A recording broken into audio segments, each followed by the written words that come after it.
लोकाभिरामं रणरङ्गधीरं राजीवनेत्रं रघुवंशनाथं कारुण्यरूपं करुणाकरं तं श्रीरामचन्द्रं शरणं प्रपद्ये। श्रीरामचन्द्रचरणौ मनसः स्मरामि, श्रीरामचन्द्रचरणौ वचसः गृह्णामि, श्रीरामचन्द्रचरणौ शिरसा नमामि, श्रीरामचन्द्रचरणौ शरणं प्रपद्ये। मानस प्रेमी, आपका रामचरितमानस के रूप माधुर्य के इस प्रकरण में संग्रह की गई मोतियों के क्रम में आपका स्वागत है। आज मैं रामचरितमानस में भगवान के चरण कमलों की शोभा का जो वर्णन आया है, जो महिमा आई है, उसको सुनाने जा रहे हैं। तो इस प्रकरण की शुरुआत होती है तुलसीदास जी जब परिकर की वंदना करते हैं, तो इसमें भगवान के चरण कमलों की वंदना में आता है कि पुनि मन बचन कर्म रघुनायक, चरण कमल बंदौ सब लायक। अब चौपाई पूर्ण करने के लिए अगली भी बात बोली जा रही है कि राजीव नयन धरे धनुषायक, भगत विपति भंजन सुखदायक। इसके बाद मनसुतरूपा प्रकरण में भगवान के चरण का वर्णन आता है। पद राजीव बरनी नहीं जाही, मुनि मन मधुप बसहि जन माही। इसके बाद बाल लीला में भगवान के चरण का वर्णन आता है। अरुण चरण पंकज नख ज्योति, कमल दलनि बैठे जनु मोती।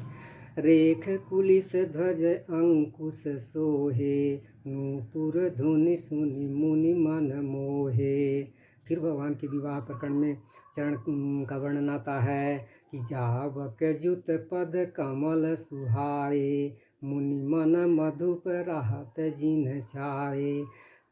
इस तरीके से बालकांड में 5 बार भगवान के चरण का वर्णन आया है। अब कुल वर्णन 27 बार है।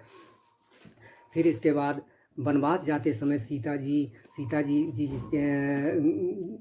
कहती हैं कि छेनु छेनु प्रभु पद कमल बिलोकी, रही हूँ मुदित दिवस जिनको की, मोहि मग चलत न होई हारी, छेनु छेनु चरण सरोज निहारी। फिर लक्ष्मण जी भी एक बार वंदना करते हुए कहते हैं, साथ में जाते हुए कहते हैं कि बंदी राम सिय चरण सुहाए, चले संग नृप मंदिर आए। फिर केवट के प्रसंग में भगवान के चरणों की वंदना का चरण का वर्णन आता है सुंदर कि अति आनंद उमगी अनुरागा, चरण सरोज पखारन लागा। इसके पहले की चौपाई और बाद की भी चौपाई सुनने लायक हैं। केवट राम रजाय सुपावा, पानी कठवता भरी ले आवा, अति आनंद उमगी अनुरागा, चरण सरोज पखारन लागा। अब जब केवट भगवान के चरणों को पखारने लगा तो देवताओं सिहाने लगे, ईर्षा करने लगे, और फिर बाद में उसके भाग की सराहना करते हुए फूलों की वर्षा करने लगे। प्रकरण है कि बरसी सुमन सुर सकल सिहाही, यही सम पुण्य पुंज को नाही। ये भगवान के चरणों की महिमा है। फिर है जब भरत जी राम जी को मनाने चित्रकूट जाते समय भरद्वाज जी के आश्रम में आते हैं, तो भरद्वाज जी भरत जी को समझाते हैं कि आप दुखी मत होइए, भगवान के पदों को देखने से आपके सारे कष्ट दूर होंगे। तो प्रकरण है कि तात करहु जनि सोचु बिसेखी, सब दुख मिटिहि राम पग देखी। देखिए भगवान के चरण कमलों की महिमा। तात करहु जनि सोचु बिसेखी, सब दुख मिटिहि राम पग देखी। फिर जब भगवान वनवास में होते हैं तो वनवासी लोग भी चरणों के वर्णन में आता है कि वनवासी कहते हैं कि जब ते प्रभु पद पदुम निहारे, मिटे दुसाह दुख दोष हमारे। अब यहाँ जब वनवासी भी भगवान के लिए ऐसा भाव रखते हैं, तो जब भरत जी के साथ में जो लोग जाते हैं यहाँ से, वो भी उनके भाग की सराहना करते हुए कहते हैं कि वचन सुनत पुर जन अनुरागे, अतिन के भाग सराहन लागे। अब मारीच के प्रकरण में भी भगवान के चरण का बहुत सुंदर वर्णन आता है मारीच रावण के कहने पर कपट मृग बनने को तैयार होता है, लेकिन वो भगवान के प्रभाव को पहले ही जान चुका है। जब भगवान बिना फर का बाण उसको मारते हैं तो वो भगवान के प्रभाव को जान गया और भगवान से प्रेम भी करने लगा। लेकिन रावण जब मारने को तैयार हो जाता है तो सोचता है कि इसके हाथ से मरने से अच्छा है कि भगवान के हाथ से ही मरूं, और वो मारीच के रावण के साथ में चल देता है। प्रकरण है कि अस जिय जानी दसान अनुसंगा, चला राम पद प्रेम अभंगा। और उसके मन में और बहुत सुंदर भाव आ रहे हैं कि हम जाएंगे भगवान को देखेंगे। तो बड़ी सुंदर बात इस छंद के माध्यम से गोसाई जी ने कही है। और वो ये सोचता है कि रावण के हाथ मरने से तो कुछ नहीं होगा, दुर्गति होगी। राम के हाथ राम जी हैं जिनका कि क्रोध भी निर्माणदायक है। अगर भगवान किसी को ऊपर क्रोध भी करते हैं तो उसको मोक्ष देते हैं भगवान।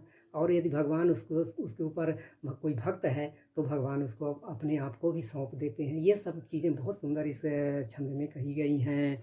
मारीच के प्रकरण में कि मारीच सोचते हुए जा रहा है कि निज परम प्रीतम देखी लोचन, सुफल करी सुख पाई हों, सी सहित अनुज समेत कृपा निकेत पद मन लाई हों।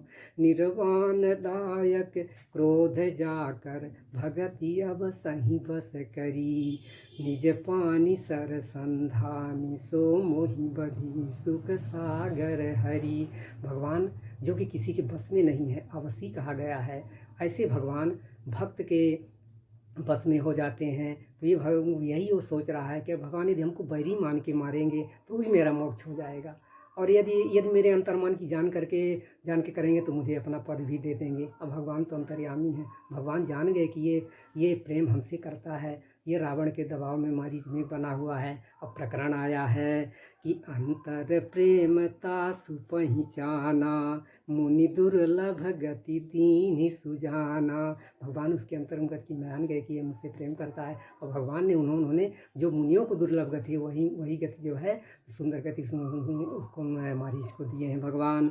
अब आता है सबरी के प्रकरण में। यहाँ भी भगवान के चरण का वंदन है, महिमा का वर्णन कि प्रेम मगन मुख बचन नयावा, पुनि पुनि पद सरोज सिर नावा, सादर जल लई चरण पखारे, पुनि सुंदर आसन बैठारे। फिर जब भगवान आगे बढ़ते हैं तो सुग्रीव जो है हनुमान जी को भेजते हैं कि देखिए ये ऋषमुख पर्वत में कहीं बाल्य तो किसी को नहीं भेजा। तो परिचय के समय भगवान की चरण का वर्णन आता है कि पहले तो परिचय पूछते हैं हनुमान जी कि को तुम श्यामल गौर शरीरा, क्षत्रिय रूप फिरहु बन वीरा, कठिन भूमि कोमल पदगामी, कवन हेतु बिचरहु बन स्वामी। इस तरीके से ये किष्किंधा कांड में एक ही बार आया है। अब सुंदर कांड में भगवान चरण की महिमा सबसे ज़्यादा और सब बहुत ही सुंदर वर्णन आया है। ये आया विभीषण के शरणागति में। तो विभीषण की शरणागति में विभीषण जी जब रावण विभीषण को लात प्रहार कर देता है और विभीषण जी बहुत समझाते हैं, फिर भी जब रावण नहीं मानता तो विभीषण जी सोचते हैं अब हम भगवान के शरण में ही जाएंगे, और निर्णय कर लेते हैं और भगवान के शरण के लिए चल देते हैं। तो कितना सुंदर भाव उनके मन में आ रहे हैं वो सब वर्णन इसमें देखने को मिल रहा है।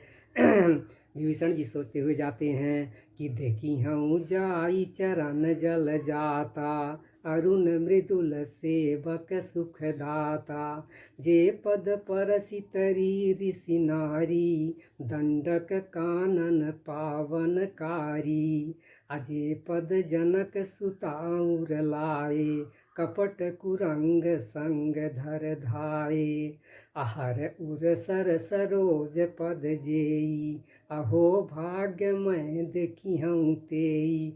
ऐसे सुंदर भाव लेकर के और विभीषण जी अब भगवान की तरफ जा रहे हैं, भगवान की शरण में जा रहे हैं।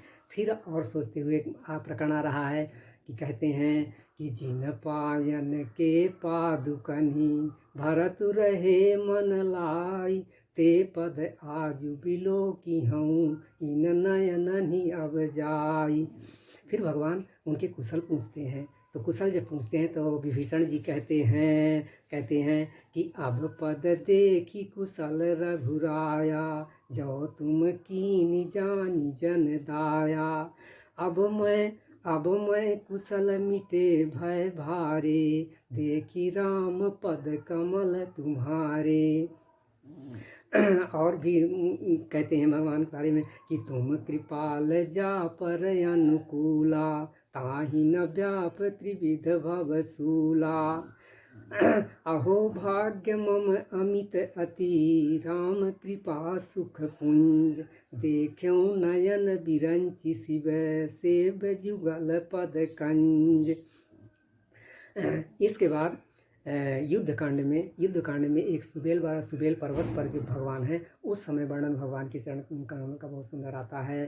कहते हैं कि बड़ भागी अंगद हनुमाना, चरण कमल चापत विधि नाना। फिर इसके बाद उत्तरकांड में भगवान का वर्णन जो है मंगलाचरण में आता है। और उत्तरकांड में फिर आखिर में जब काकभूषुंडी जी गरुड़ जी को राम कथा का एक बार अंतिम बार सुनाते हैं, एक बार और सुनाते हैं उपसंहार के रूप में, तब वहाँ वर्णन आता है। तो सबसे बढ़िया वर्णन पहले मंगलाचरण में। भगवान के चरण बहुत ही कोमल हैं। और सीता जी जो हैं, सीता जी क्या हैं कि उनके भी कर कमल जो है बहुत ही सुकोमल हैं। सीता जी भगवान के चरणों की जब चापती हैं तो उनको इस बात का भय लगता है कि कहीं ऐसा ना हो कि भगवान के चरणों को पीड़ा हो जाए, इसलिए भगवान के चरणों को चापती नहीं है, उनको दुलराती हैं। प्रकरण यही आया है रामचरितमानस में। कौशलेंद्र पद कंज मंजुलौ, कोमल अज महेश बंदितौ, जानकी कर सरोज लालितौ, चिंतकस मन भृंग संगिनौ। कौशलपुरी के जो स्वामी हैं उनके दोनों चरण कमल जो हैं वो ब्रह्मा और शिव जी से सेवित हैं। सीता जी उन चरणों की सेवा करते समय उनको दुलराती यही मान के कि भगवान की चरण कमल इतने कोमल हैं कि उनको भय लगता है कहीं कि मेरे ये जो हाथ हैं, जबकि सीता जी के स्वयं हाथ बहुत ही सुकोमल हैं, लेकिन वो भी इस चीज़ से भय करती हैं कि भगवान कहीं पीड़ा न पहुँचे, तो भगवान के चरणों को दुलराती हैं, चाहती नहीं दुलराती हैं। ये बड़ा सुंदर वर्णन जो है मानस के इस मंगलाचरण में आया है। कौशलेंद्र पद कंज मंजुलौ, कोमला वज महेश बंदितौ, जानकी कर सरोज लालितौ, चिंतकस मन भृंग संगिनौ। फिर आखिर में एक बार और वर्णन आता है उत्तरकांड में कि नव राजीव अरुण मृदु चरना, पदज रुचिर नख शशि दुति हरना, ललित अंक कुल साधिक चारी, नूपुर चारु मधुर सुख कारवकारी। इस तरीके से मानस में भगवान के चरण कमल का वर्णन 27 बार आया हुआ है, जो बालकांड से लेकर के उत्तरकांड तक है। अब हम अगले भाग में भगवान के अगली मूर्तियों का संग्रह जो है आपको सुनाएंगे। धन्यवाद।